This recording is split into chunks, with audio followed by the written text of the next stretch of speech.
Welcome, and thank you. Thank you all for coming. I am Senator Henry Martin, ranking member of the Transportation Committee, and I'm honored to be here today to be joined by my ranking member, Representative Laura Devlin, as well as our House and Senate Republican caucuses.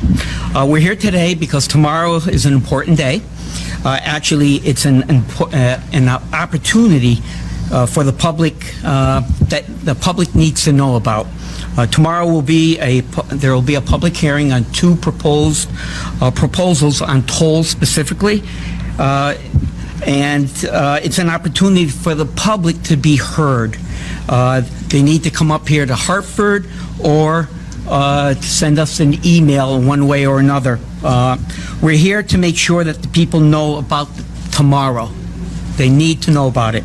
In short, the only way to stop tolls from moving forward is for the public to get engaged and for them to speak their minds. So if you don't want Connecticut to become the most tolled state in America, please come to the Capitol and submit testimony via email to make sure that your voice is heard. We have some serious concerns about the two bills that are being proposed. Bill 7202 would allow the Connecticut DOT to put tolls on 95, 91, 84, and parts of 15. Tolls would not just be on the borders, and I think many are starting to realize that. And tolls could be on all vehicles, as the governor has backed off on his original proposal of trucks only. The language in the second bill, 7280, says a tolling proposal submitted by the Connecticut DOT will be deemed approved if the General Assembly does not hold a vote within 15 days of a public hearing. Simply, your elected officials won't even have to vote on the tolling proposal. In addition, this creates a new taxpayer-funded body to make decisions that you will not have any say in, nor anyone hold them accountable. So at this point, I'd like to ask Representative Devlin to say a few words about what we've been hearing about tolls and what people have been thinking about. Thank you, Senator Martin. And so first of all, let me be very clear. We absolutely do need to invest in our infrastructure. It is imperative to return the economic vitality of our state. And while we see that importance, our roadmap to getting there is very different than what's been outlined in the bills that Senator Martin just laid out for you. There is a lot of confusion about these proposals out in the public. So Senator Martin and I have hit the road. We have been touring the state of Connecticut. We visited many locations. We've got a lot more to come. And we are sharing detail and a lot of factual information that, quite frankly, we've had people come in and say, listen, I am for tolls, and they leave saying, no way. Quite honestly, what we hear when people hear the truth is outrage. The grassroots support that is being generated by these efforts and more really need to be taken noticed. They are compelling, and we are already seeing activities of towns, Enfield, Trumbull, Sherman, the city of Stamford, where they have passed resolutions that say no tolls. And regardless of having an R or a D behind their name, they have stood up and have been united. And that's one thing in Hartford that we have not seen, and that is a problem. So what I would say, what's important to remember is don't get distracted. Don't get distracted by the number of gantries. Don't get distracted on whether or not we will have discounts for Connecticut revenues. Any proposal or plan we have seen includes a revenue target of $1 billion. And any way you cut it, make no mistake about it, the majority of that is a tax coming out of the pockets of the residents of the state of Connecticut. And that's just the start. Because have you ever heard of a toll that has gone down in price? Like, think about it. You're going to work. You've got to go buy a gallon of milk. You have a doctor's appointment. Maybe you're going to go to a restaurant. Do you have a child and a traveling sports team? Or you're going to go shopping at a local mall? You are going to pay a toll. And you're not just going to pay a toll to get there. Any services, any products that you're going to buy are going to cost more because of the tolls that they incurred. We do need to invest in our infrastructure, no doubt about it. But putting another tax on the residents of the state of Connecticut isn't the way to get there. So thank you, and I'd like to turn it over to my leader, House Minority Leader Claridis. Thanks, Laura. Thank you, everyone, for coming. Sometimes I go places and I hear people say, well, why are you against tolls? We have to invest in our infrastructure. And you've heard us talk about all the ways that we can invest in that infrastructure, from the money, the sales tax from cars that go into the special transportation fund that the governor is now recommending we sweep, from prioritized progress, the House and Senate Republican proposal to invest in the state of Connecticut. So I want to bring that up first because I want you to understand it is a fallacy that tolls are the only way to fund transportation in the state of Connecticut. Commuters of Connecticut will be the hardest hit. You talk about when will be the most expensive time to drive. That's 6 to 9 and 4 to 7. They call them peak hours, but what they really are is when each and every one of us drives. Because we have to go to work, because we have to pick up our kids, because we have to do. Those are the times. And these are people that fight for every dime they have. Each and every one of us and each and every person in the state of Connecticut works every day to make ends meet, to put their kids through school, to pay for their insurance, to pay for their utilities, and the list goes on. This is a lot of money to the consumers of the state of Connecticut. And I know Representative Devlin mentioned the issue of 83 tolling gantries versus 53 or whatever number we have. Here's the reality, guys. They need $1 billion. They're going to get it from you one way or the other. Whether there's 82 tolls, 53 tolls, 42 tolls, whatever number you want to get. Now, the more toll gantries there are, obviously the more congestion there will be. But that money out of your pocket will be the same, one way or the other, and that's what you need to recognize. We hear a lot about Massachusetts and New York. Well, just to put things in perspective, the state of Massachusetts has 13 tolls on one road, on the Massachusetts Turnpike, one road. Those 13 tolls bring in $500 million. The state of Massachusetts is twice as big as Connecticut is and has twice as many population as Connecticut is. These are not apples and oranges. They are not the same thing. So 13 tolls in a state that's twice as big versus 83, 53, whatever number in a state half as big. I am here to say to the Connecticut taxpayer that we are all, and our team is behind you. We are here to fight for you, to make the state more affordable, to make you able to stay in this state, and make you understand that the myths and the fallacies that they're putting out are not true. There are other ways to do it, and we have those other ways. We are here for you. Thank you. So let me just say that we really shouldn't call this tolls. Tolls is a euphemism for what this really is. This is a mileage tax. It's what it is. That's why there's so many gantries, is you have to collect all that money by virtue of the mileage that they drive. So this is simply a mileage tax. And Representative Claridis is absolutely right. This is not Massachusetts, and here's why. Massachusetts has the right to put up tolls where they want to put up tolls and charge the number that they want to put up. Connecticut can only do tolls if it's congestion tolls. That is, they have to have one pricing for non-peak, one pricing for peak. And you hear a lot about, well, you know, we want to get out-of-state drivers. Well, a couple of things I want to just draw your attention to. There's nothing that prohibits an out-of-state person from buying a transponder at Connecticut rates. Under the Supreme Court, you have to allow an out-of-state person the same right as an in-state person to buy the transponder. So if you look at Massachusetts, for instance, 14.5, it's actually 14.3% of the transponders out of Massachusetts are purchased by folks who don't live in Massachusetts. And Massachusetts is at the end of the 95 corridor, unless you're going to Maine. And I joke, Minor's the only one, Senator Minor's the only one who goes to Maine. But if the end of the Massachusetts border really for 95 is Massachusetts, Connecticut is right in the middle.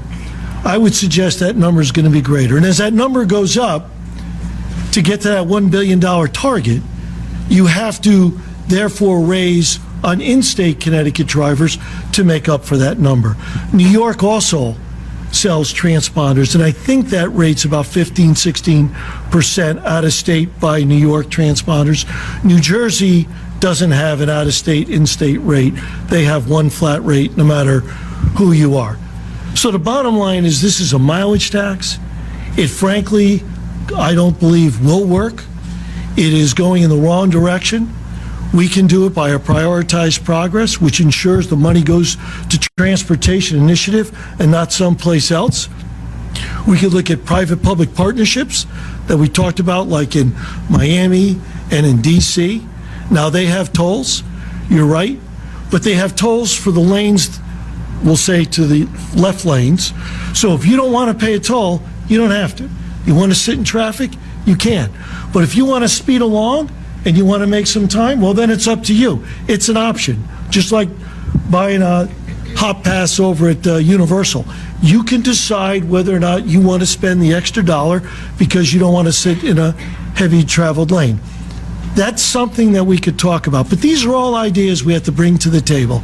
It is a false choice to say tolls and transportation infrastructure or no tolls and no transportation infrastructure.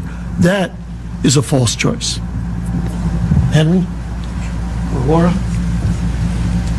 Or both? Thank you. If you have any questions, we'll be happy to answer them now. Can you talk a little bit more about this line in that bill that basically says after 15 days from the public hearing, it becomes automatically approved? Deemed. That was put in there. So to clarify that, let's say that bill passes. Then the DOT goes off and develops a plan. Because right now we argue about how to pay for something that doesn't even exist. There is no plan, right? DOT comes and develops a plan. It goes to the Transportation Committee. Transportation Committee has an informational hearing within 10 days of that plan being filed with the clerk of the House or Senate, with General Assembly. After the transportation informational hearing, that's when the clock starts. If within 15 days that is not called for a vote, it is deemed approved, and it will go into effect. Now think about the danger of that. Think about the danger of that. Who can call us into session? The leaders. Whether it's Democrat or Republican, and right now it's Democrat, the Speaker of the House and the President of the Senate.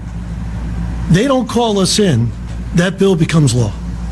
Two people could decide whether or not that bill becomes law, irrespective to what the rest of the body thinks. I don't know. We have our rules with respect to contracts and settling cases. So if a case that wants to be settled on the calendar for so many days, gets approved. Those are Senate rules and House rules. I don't know, and I'm looking to find if there's a statute even in place that contemplates a policy goes into effect without the body voting on it. But what certainly makes it dangerous is two leaders determine that issue. So how would you go about a public-private partnership without toll revenue? Now what? Without toll Without toll revenue. We haven't even explored yet private-public partnerships. And quite frankly, at some point, tolls in specific places, either to build a new bridge or to extend a highway or to do something, might make sense, but we're kind of putting the cart before the horse. What we're talking about now is slapping tolls across the state of Connecticut. And in fact, these bills give the power for decision outside the legislature to put them anywhere on any limited access road. So it's pretty incredible. We should have a conversation about public-private partnerships and what are kind of the innovative things we can do in our state to move us forward. But we're not having those conversations. We're saying let's toll the bejesus out of Connecticut, and then we'll talk about the plan. the Lamont administration, and like, you can take this or Henry or is saying that even if there are purchased in-state transponders by out-of-state residents, which you can do in those other states, like you mentioned, there's still people that aren't from here, that's out-of-state revenue. Saying it's a revenue play, not a borrowing play, essentially. What do you say to that? That it's money that's not from Connecticut residents, whereas if you did prioritize progress, there's borrowing there than the federal matching funds. We're all jumping to get in there. Go ahead. Go. So I would say, number one, you can only collect those out of state if they go through our tolls and they take a picture of the license plate. You have to have reciprocity with another state in order to get collection of that money. I mean, if you come through the state enough, you don't pay, and you get pulled over for a speeding ticket, I guess your car gets towed, and that's called reciprocity, I suppose. But absent that, there is no reciprocity. Number two, I think we owe, being Connecticut residents, somewhere around $1 million or so to Massachusetts. If I'm Massachusetts, I'm going to say, okay, we'll do reciprocity, but it's got to be retroactive. I want to collect from all those Connecticut residents who beat us. Number three, according to the Smith report, which, you know, we spent an awful lot of money, and in 5 years or better doing the Smith report, the max out-of-state revenue is 30% in the best world. Now you got to deduct that from reciprocity, lack of it, and you got to deduct people buying in-state transponders. I don't know what that number turns out to be because nobody's done that math, but that's something you would do. That's a significant hit to that number. So to argue where Governor Lamont started by saying 50% of the revenue is coming from out of state, he's backed that down to 40. There is no evidence, empirical evidence, that says it gets above 30 in the best of worlds, and I would suggest it's probably something lower than 30. Exactly what, I'm not sure. So I think it's a misnomer. And as a final note, what people also have to understand, for every federal tax dollar we pay as a state of Connecticut for federal tax to the federal government, we get back 73 cents for every dollar we send up. That's not true with Massachusetts, that's not true with New Jersey, that's not true with New York, because we don't have tolls. So everybody across this country, when they fill up, pay a federal gas tax, some of that money's coming to us. Now, will that change if we put up tolls? Nobody knows the answer to that question. Nobody's asked the answer to that question. So some out-of-state drivers are paying essentially for our infrastructure. And the notion also though about prioritized progress, which is borrowing, whereas the Lamont plan is revenue. What about that, where it's Connecticut taxpayers who are the only ones paying for transportation, whereas the Lamont plan is bringing it from other people? So the Lamont plan is sort of like, you give me $1, I'll give you 40 cents, right? And don't mistake that toll revenue is that we're going to be writing checks for our infrastructure projects. So the tolling plan is totally dependent as well on a bonding strategy.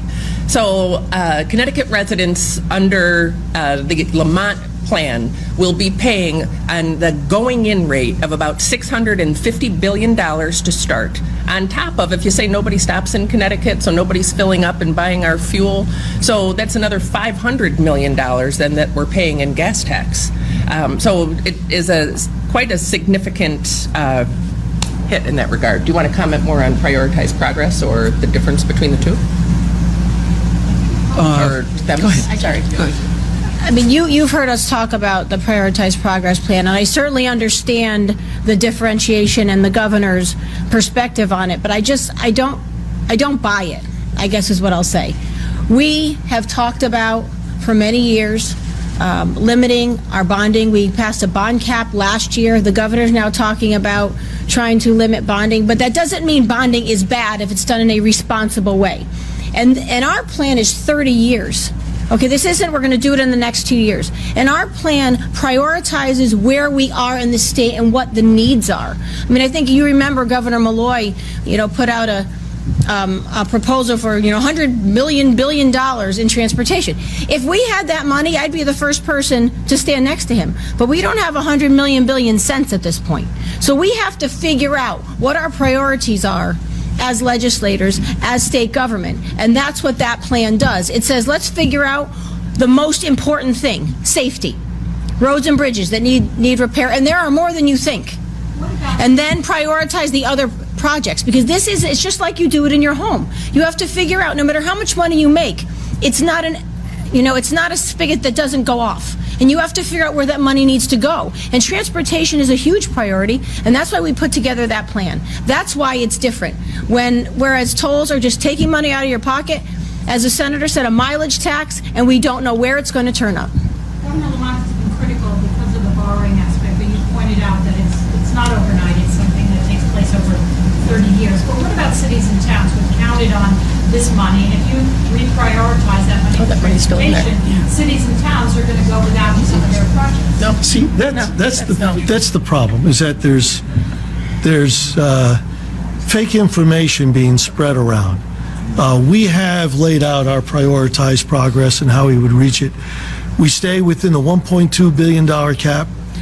We do reduce things like school bonding has never gone up above $450 million over the last few years. We put it at $500 million.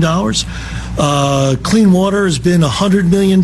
We have bonding is what it's been, but it hasn't been bonded at that rate. It's only been bonded at $85 million.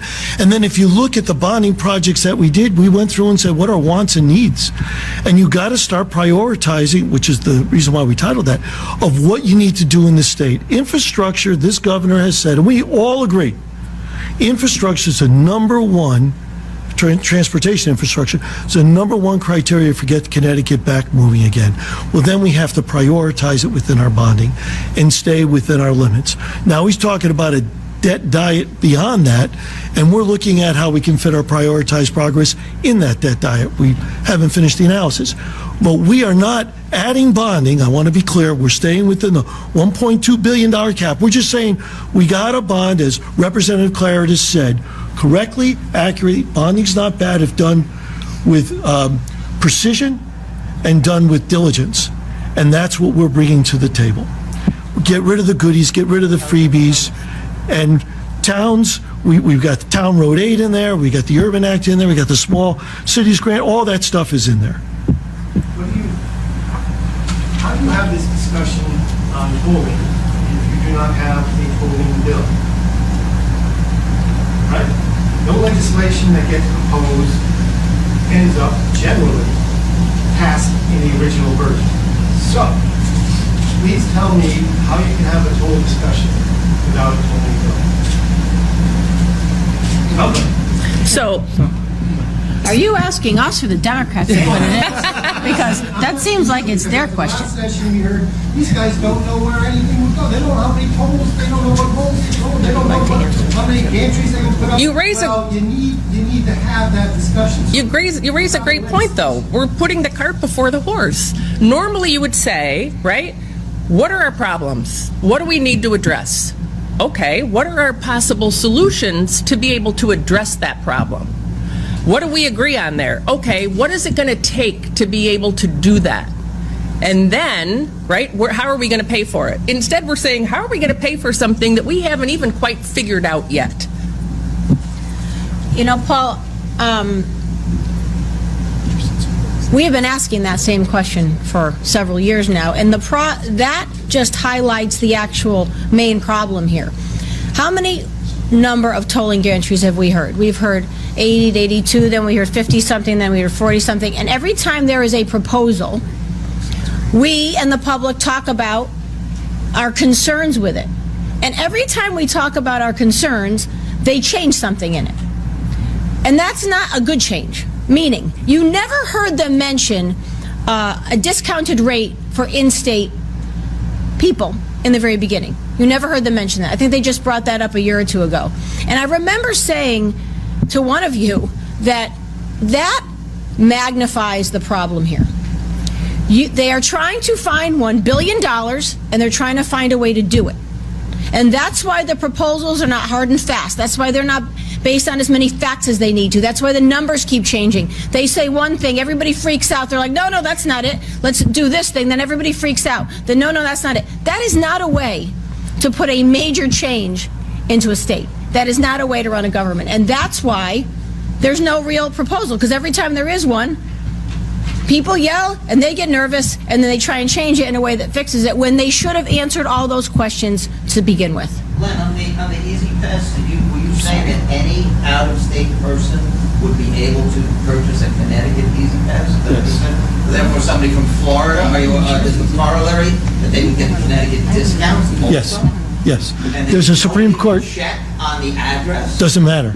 The Supreme Court case says you cannot, because of the Constitution, you cannot treat people in states differently just because they reside in a different state with respect to transportation. And there's a Supreme Court case that cites it.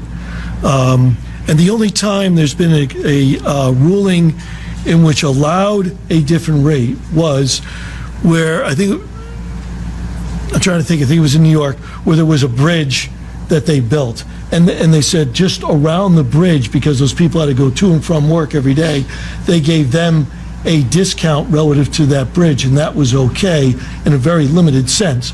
Other than that, you cannot prohibit someone from out of state from buying an in-state rate. You have to give them the same rights and privileges as Connecticut residents have. Do any of you truly believe that the governor is intentionally starving the transportation fund to artificially inflate the need for tolls? And if so, how is he doing that? The answer to your question, is he deliberately doing that? I can only say how my thoughts on it. I think he's sabotaging our plan that we put together. I think that we came up with a solid plan that shows that we can fund the transportation system for, we made it solvent, first of all, with the legislation that we passed in the bipartisan budget. And the governor has decided not to use the GO bonds of $250 million. And he also decided to freeze at an 8% level the car tax, dealership tax that we, again, put in the bipartisan budget. So is it a way of forcing tolls on us? I think the public can figure that out, but I think he's deliberately sabotaging it. And more egregious is that, right, didn't we just vote on a lockbox? Because there's questions about how money is moving in and out of the Special Transportation Fund and our commitment to investing in infrastructure. Yet the first thing that's done is pull money out of the Special Transportation Fund. It's crazy. What do you think's going to happen with tolls? Do you think we're going to pass a toll plan this year?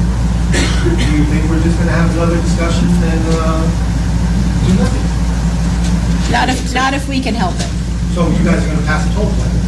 No, we're not going to pass one if we can help it. Okay. I'm asking you to handicap the prospects of the tolling plan actually passing. It's tough to handicap. I think that the tolling plan has run into more rough waters now than it looked like when session began.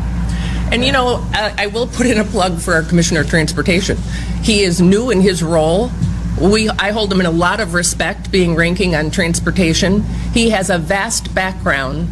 Let's give him a fresh way of thinking. Let's give him an opportunity to put together a plan of how we can advance our state, how we can advance our infrastructure, and then let's come together and back him to support it. Tolls or no tolls, that's not going to affect the next few years. Well, isn't that sort of the point of former Governor Lloyd's executive order, which is still hanging out there? And we still got $10 million to fund a study, and not just a study, preliminary environmental and other groundwork. So That study hasn't been are you guys saying that you're for the toll study?